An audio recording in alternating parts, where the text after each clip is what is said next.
ఇప్పుడు అనేక ప్రశ్నలకు కేంద్రంగా మారింది. ఏళ్లుగా కాదు 4-5 దశాబ్దాలుగా అక్కడే నివాసం ఉంటున్నామని చెబుతున్న పేద కుటుంబాల ఇళ్లపై ఒక్కసారిగా బుల్డోజర్లు ఎందుకు దూసుకొచ్చాయి? ముందస్తు నోటీసులు ఇవ్వకుండానే ఇళ్లను కూల్చేశారని బాధితులు చేస్తున్న ఆరోపణలకు అధికారులు ఏం సమాధానం చెబుతారు? దాదాపు 200 మందికి పైగా పోలీసుల భద్రత మధ్య అర్ధరాత్రి వేళ కూల్చివేతలు చేపట్టాల్సినంత అత్యవసరం ఏమొచ్చింది? పగటిపూట చేయలేని పనిని రాత్రిపూట చేయాల్సిన అవసరం ఎందుకొచ్చింది? ప్రజలకు తమ వాదన వినిపించుకునే అవకాశం ఇచ్చారా? లేక బుల్డోజర్ వచ్చేదాకా తమ ఇల్లు కూలిపోతుందనే విషయమే బాధితులకు తెలీదా?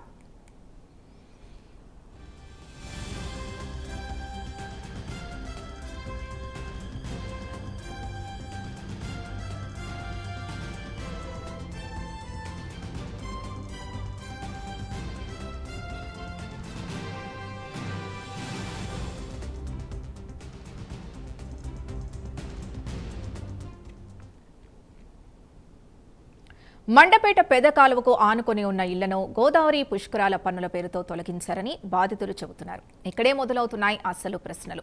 పుష్కరాలు గోదావరి నదికొస్తే పెద్ద కాలువ పక్కన దశాబ్దాలుగా ఉన్న పేదల ఇళ్ల తొలగింపుకు పుష్కరాలకు ఉన్న ప్రత్యక్ష సంబంధం ఏంటి? ఈ కూల్చివేతలు నిజంగా పుష్కరాల ప్రణాళికలో భాగమే అయితే ఆ ప్రణాళిక ఏంటో అధికారులు ప్రజల ముందు పెట్టారా? ఏ శాఖ ఆదేశాలు ఇచ్చింది? ఏ నిబంధన కింద ఇళ్లను తొలగించారు? ఎప్పుడు నిర్ణయం తీసుకున్నారు? బాధిత కుటుంబాలకు ఎప్పుడు సమాచారం ఇచ్చారు? కూల్చివేతలకు ముందు సర్వే జరిగిందా? జరిగితే ఆ సర్వే వివరాలు ఎక్కడ?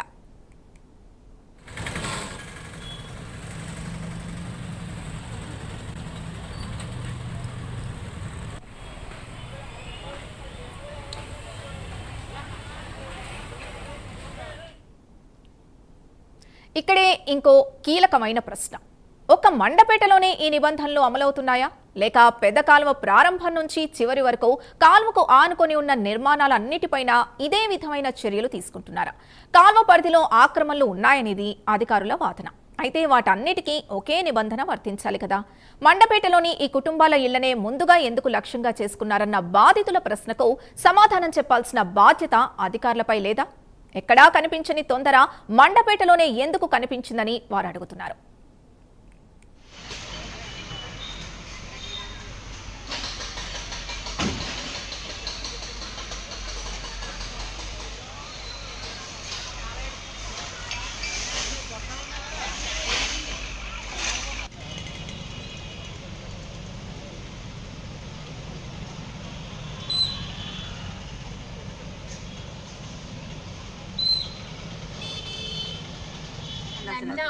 అన్ని అబద్ధాలే. మా పిల్లలు తప్పనిగా తగులుతుంది. ఉంటాడో ఊడిపోతాడో కూడా లేదు. పిల్లలతో చచ్చిపోండి అని అడుగుతున్నాడు. పదలో ఉన్న మాట వచ్చేటండి ఆయన అసలు జోగేశ్వర మొత్తానికి అలా మాట్లాడుకుంటుంది. అబద్ధాలు ఆడుకోండి. మొన్న అలాగా అన్నాడు, ఇప్పుడు అలాగా అన్నారు. ఆక్రమణల తొలగింపు ప్రభుత్వానికి ఉన్న అధికార పరిధిలోని అంశమే కావచ్చు. ప్రభుత్వ భూములు, కాల్వలు, ప్రజా అవసరాలకు సంబంధించిన స్థలాల్ని పరిరక్షించాల్సిన బాధ్యత అధికారులపై ఉంటుంది. కానీ అధికారం అమలు చేసే విధానం కూడా చట్టబద్ధంగా, పారదర్శకంగా ఉండాలి కదా? దశాబ్దాలుగా అక్కడ నివసిస్తున్నామని చెబుతున్న కుటుంబాల విషయంలో ముందుగా నోటీసులు ఇచ్చారా లేదా అన్నది స్పష్టత రావాల్సిన అంశం. వారి అభ్యంతరాలు తెలుసుకున్నారా? పత్రాలు పరిశీలించారా? ప్రత్యామ్నాయ పునరావాసం గురించి ఆలోచించారా? పిల్లలు, మహిళలు, వృద్ధులు ఉన్న కుటుంబాలు ఒక్కసారిగా రోడ్డున పడకుండా ఏవైనా ఏర్పాట్లు చేశారా?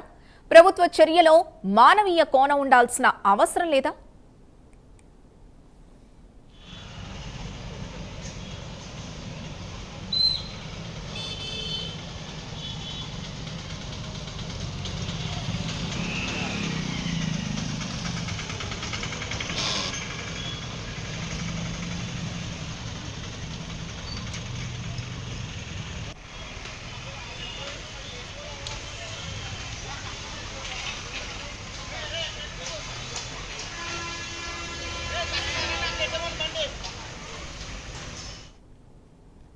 అన్నిటికంటే ఇప్పుడు మండపేటలో తీవ్ర రాజకీయ దుమారం రేపుతోంది మరో ఆరోపణ. ఈ కూల్చివేతల వెనుక స్థానిక ఎమ్మెల్యే వేగుళ్ల జోగేశ్వరరావు ఉన్నారని బాధితులు ఆరోపిస్తున్నారు.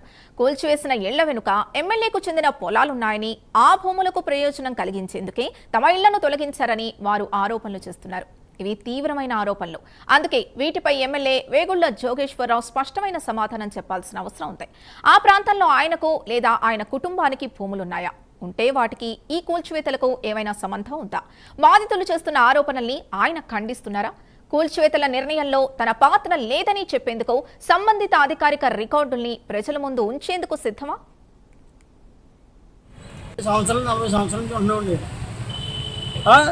రాత్రి కూడా అన్నీ అయిపోయినాయి కాబట్టి వెళ్ళి అడిగేవాడిని. మాల మీద ఉన్నాడు, కరిగెత్తాడు, కోళ్ళ మీద కూడా పడ్డేవాడిని. పడితే ఆయన ఏమన్నాడు, ససేవంటే లేదు, మేము చచ్చిపోతే చచ్చిపోతున్నాడు. మొత్తానికి జోజురాలు లెక్క చేయలేదండి మాకు. అంటే ఎమ్మెల్యే లెక్క చేయరా, ఇదండి ప్రభుత్వం అయింది. బొత్తుగా దారుణంగా ఉందండి. ఎలా చేస్తారు? 22 ఇళ్ళు అండి, 22 ఇళ్ళు అండి. ఆడ గుళ్ళు ఉన్నాయండి ఆయన పక్కనే. అవి కూడా కొట్టాలి కదండి. అయ్యండి మొత్తం అవి కూడా కొట్టాలి కదండి. మా పొట్ట కూడా వేస్తారా? మీ డొక్క ఆడితే వెళ్తే కానీ మాకు డొక్క ఆడదండి. అదండి వెళ్తే కానీ మాకు డొక్క ఆడదండి. ఇవాళ ఇచ్చేసి వెళ్ళమన్నారు. ఇచ్చి వెళ్ళమంటే వెళ్తే అదే ఏముందంటే మామూలుగా శ్మశానంలో ఉందండి. శ్మశానంలో ఉందండి. సత్యం గురికాడ మా అమ్మకి మళ్ళీ కిటికీ అబ్బాయి వాటిని ఇచ్చారు. నేను ఎలా వద్దన్నామండి, ఇల్లు వద్దన్నామండి. 40 సంవత్సరాలు ఉంటున్నామండి. రాత్రి కూడా అన్నీ అయిపోయినాయి కాబట్టి వెళ్ళి అడిగేవాడిని. మాల మీద ఉన్నాడు, కరిగెత్తాడు, కోళ్ళ మీద కూడా పడ్డేవాడిని. పడితే ఆయన ఏమన్నాడు, ససేవంటే లేదు. పురుషులు సార్ అందరూ కలిపి, ఆడవాళ్ళు అందరూ కలిపి పాచి పని చేసుకుని బతుకుతున్నాను సార్. మా ఈదిరికి ఐదురే మగవాళ్ళు సార్. ఉన్న మంది అందరూ ఆడవాళ్ళని సార్. 5 మగవాళ్ళు కూడా ఒకరు నడుము పని చేయాలి సార్, ఒకరు పచ్చిబద్దను కాలు చేయబడిపోయింది సార్. మమ్మల్ని మేము నెలకా నుంచి ఎప్పి తినేస్తున్నారు సార్. మమ్మల్ని ఖాళీ చేసేయండి. టిక్కోయిళ్ళు కొంతమందికే వచ్చినాయి సార్, కొంతమంది టిక్కోయిళ్ళు రాలేదు సార్. వచ్చిన వాళ్ళకి ఇస్తాము, రాని వాళ్ళకి ఇస్తాము. టిక్కోయిళ్ళు పోని అక్కడికి వెళ్ళిపోండి, ఇది పుస్తకాలకు అభివృద్ధి చేస్తున్నాము అని చెప్పేశారు. అర్ధమంత్రాన్ని 1 గంట రేతురికి వచ్చండి మా ఇల్లు పీకేశారండి. చంద్రబాబు నాయుడు గారు సార్ అండి, పవన్ కళ్యాణ్ గారు అండి. మేము 3 నెలలు బట్టి పోరాటం చేస్తున్నాం సార్. జోగేశ్వరరావు గారు కాళ్ళు పట్టుకున్నాం సార్, కమిషనర్ గారు కాళ్ళు పెట్టుకున్నాం సార్. బాబు మేము అపార్ట్మెంట్లోకి వెళ్ళి మేము బతకలామండి. మేము ఎప్పటి నుంచి 60 సంవత్సరాలు పెట్టి ఒంట్ల మీద బతుకుతామండి సార్. మేము అక్కడికి వెళ్ళమండి అని బతిమాలితే మేము లాయర్ గారిని పెట్టుకున్నాం సార్. కోర్టులు వేసుకుంటే సార్ ఆ లాయర్ గారితో ఏమని చెప్పండి సార్, మా ఊరు ఎమ్మెల్యే గారు అక్కడ ఇల్లు వదిలేసుకుంటే ఇక్కడ ఇల్లు ఉండిస్తాను అని వాగ్దానం చేశారు సార్. అలాగే మేము అందరూ ఇష్టపడి అందరూ సంతకాలు చేసేయండి కాంతాలు పంపించాను సార్. కాంతాలు పంపిస్తే నిన్న రోజుని సార్ నిన్న రోజున సార్ శనివారం రోజు నాడండి కోర్టుకి వెళ్ళండి. ఆ కోర్టు కొట్టించేసండి, లాయర్ గారితో కొట్టించేసి అప్పటికప్పుడు వచ్చేసి మా ఇల్లు పీకేశారు సార్. ఇది ఎక్కడ నా ఇల్లు సార్? దేవుళ్ళ కోసం మా ఇల్లు పీకేస్తారా సార్, పుస్తకాల కోసం? ఎందుకంటే ప్రజాప్రతినిధిపై ఇలాంటి ఆరోపణలు వచ్చినప్పుడు వాటిని రాజకీయ విమర్శలంటూ పక్కన పెట్టడం ఒకటే సరిపోదు. ఆరోపణ నిజమైతే అది అత్యంత తీవ్రమైన విషయం. ఆరోపణ అవాస్తవమైతే ఎమ్మెల్యే వేగుళ్ల జోగేశ్వరరావుపై అనవసరమైన అనుమానాలు కొనసాగకూడదు. అందుకే వాస్తవాలు బయటకు రావాలి. అధికారులు కూడా దీనిపై స్పష్టత ఇవ్వాలి. కూల్చివేతలకు సంబంధించిన ప్రతిపాదన ఎవరి నుంచి వచ్చింది? ఫైల్ ఎప్పుడు ప్రారంభమైంది? పుష్కరాల పనుల్లో భాగంగా ఏ ప్రాజెక్టు కోసం ఈ స్థలం అవసరమైంది? స్థానిక ఎమ్మెల్యే నుంచి ఏమైనా లేఖలు, సిఫార్సులు, సూచనలు వచ్చాయా? ఉంటే వాటిని బహిర్గతం చేయడానికి అభ్యంతరం ఏంటి?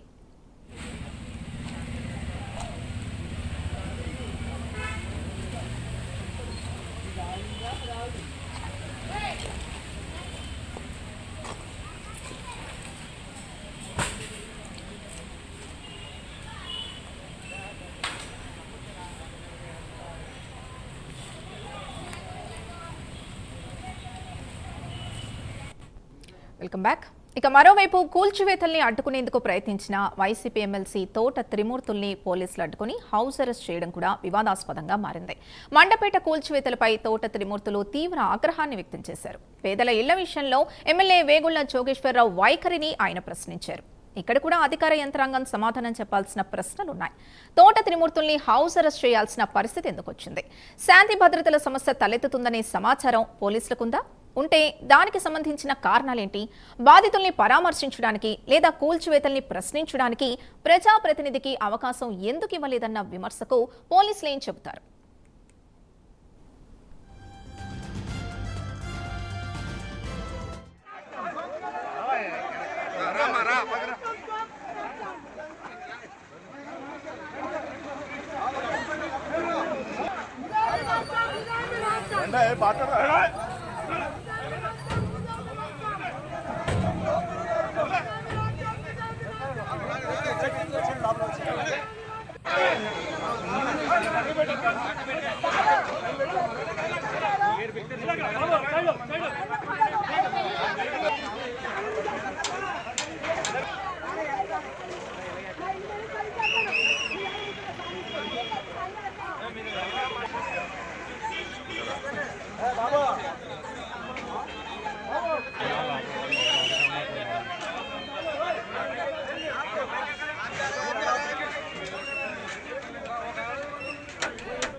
అదే సమయంలో ఈ వ్యవహారాన్ని కేవలం అధికార ప్రతిపక్ష రాజకీయ పోరాటంగా మార్చేస్తే అసలు బాధితుల సమస్య పక్కకు వెళ్లిపోయే ప్రమాదం ఉంది. ఇక్కడ ప్రధాన ప్రశ్న, ఇల్లు కోల్పోయిన కుటుంబాల పరిస్థితి ఏంటి? రాజకీయ పార్టీలు పరస్పరం ఆరోపణలు చేసుకుంటున్నాయి. నాయకులు ఒకరిపై మరొకరు విమర్శలు చేసుకుంటారు. కానీ కూలిపోయిన ఇంటిని మళ్లీ ఎవరు కట్టిస్తారు? రాత్రికి రాత్రి నివాసం కోల్పోయిన కుటుంబం ఎక్కడికి వెళ్ళాలి? వారి పిల్లలు ఎక్కడుండాలి? వృద్ధుల పరిస్థితి ఏంటి? ప్రభుత్వం వద్ద పునరావాస ప్రణాళిక ఉందా? ఉంటే ఎందుకు ముందుగానే అమలు చేయలేదు?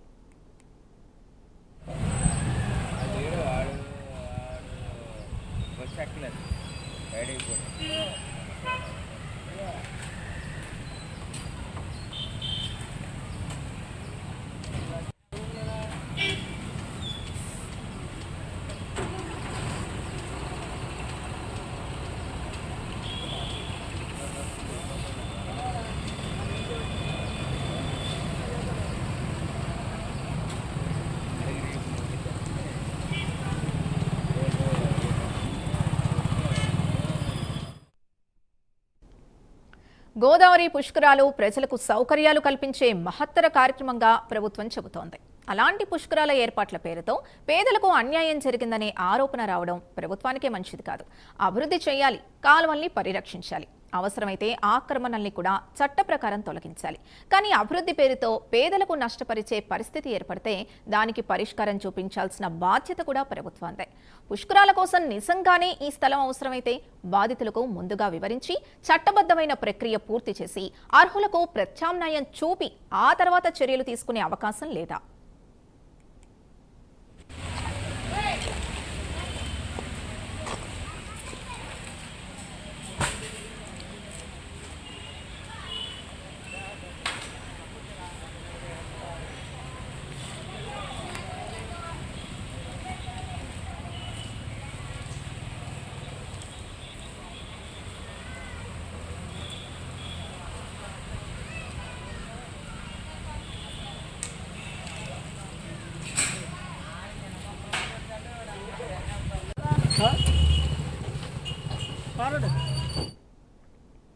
నాలుగైదు దశాబ్దాలుగా అక్కడే నివసిస్తున్నామని బాధితులు చెబుతున్నారు. అయితే ఇన్నేళ్లుగా అధికారులు ఏం చేశారు? ఈ నిర్మాణాలు నిబంధనలకు విరుద్ధమైతే నిర్మాణ దశలోనే ఎందుకు అడ్డుకోలేదు? ఇన్ని సంవత్సరాలుగా అక్కడ విద్యుత్, తాగునీరు, ఇతర ప్రభుత్వ సేవలు అందాయా? ఇంటి పన్నులు లేదా ఇతర రికార్డులున్నాయా?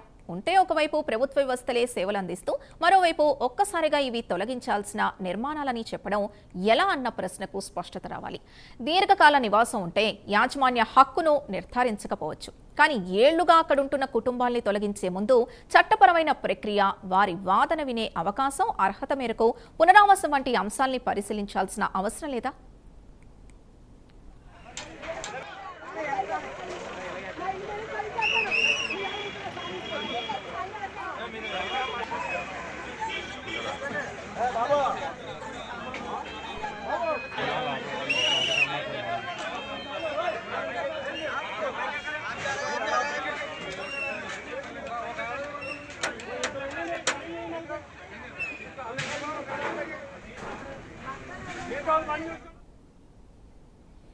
కూల్చివేతలకు సంబంధించి మరింత సమాచారం మా కరెస్పాండెంట్ శ్రీరామూర్తి అందిస్తారు. శ్రీరామూర్తి, మీరు గ్రౌండ్ రియాలిటీ చూసి ఉంటారు. అసలు ఈ కూల్చివేతలకు కారణం ప్రభుత్వ అధికారులు ఏం చెబుతున్నారు, బాధితులు ఏం చెబుతున్నారు? సింధు, ఏదైతే మండపేటలో ఉద్రిక్తతకి కారణమైన ఏదైతే ఇక్కడ గత 7 దశాబ్దాలుగా కాపురం ఉంటున్న పక్క ఇళ్లలో ఉంటున్న ఈ పేదలకు సంబంధించిన ఇల్లుని ఉన్నట్టుండి అర్ధరాత్రి తర్వాత ఇక్కడ అధికారులు, మున్సిపల్ అధికారులు కూల్చివేశారు. అంటే బుల్డోజర్ తీసుకొచ్చి ఈ ధ్వంసం చేసిన పరిస్థితి ఉంది. అయితే దాదాపుగా 14 కుటుంబాలు, 14 ఇళ్ళు ఇక్కడ ఐడెంటిఫై చేశారు. దాదాపు ఎకరం వరకు ఇది స్థలం ఉంటుంది. ఈ స్థలంలో రేపు వచ్చే పుష్కరాలకు పుష్కర్ నగర్ నిర్మించాలి. అంటే ఇక్కడ భక్తులు పెద్ద కాలువ గట్టు ఇది.